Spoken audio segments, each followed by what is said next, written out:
You can operate many of the functions in your vehicle via voice control.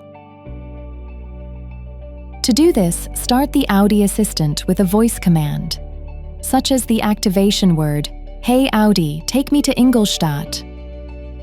Ingolstadt, starting route guidance.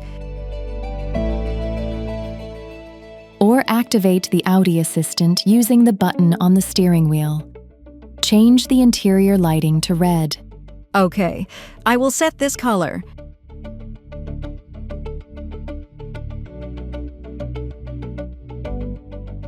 To use all of the Audi Assistant's features, you must be logged in as a user in your Audi. We also recommend you change some additional settings. Open the app menu and select Settings. Then open the Audi Assistant settings. You can select whether you want to activate the Audi Assistant with the activation word, "Hey Audi," or use the Simply Start Talking function. If you select Simply Start Talking, you can issue commands to the Audi Assistant without saying, "Hey Audi." This function is only available if the system has not detected any passengers. Activate online speech recognition.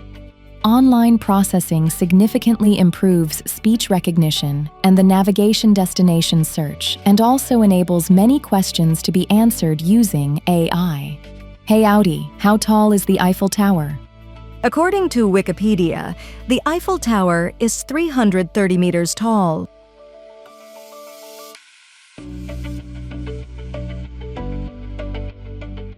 Your Audi can offer proactive suggestions and routines. Open the settings in the app menu and press on the Audi Assistant. Select the Proactivity tab here. When the Proactive Suggestions and Routines option is active, the Audi Assistant gets to know the person who is logged in to make it even easier and more convenient to use the vehicle. The Audi Assistant recommends convenience functions that you have not tried out yet or have only used a few times. You can also set what form you would like to receive new suggestions in. Automatically generated routines for certain recurring control operations are suggested under the Routines tab. Take advantage of the benefits of the Audi Assistant with voice control for a wide range of vehicle and infotainment functions in your Audi.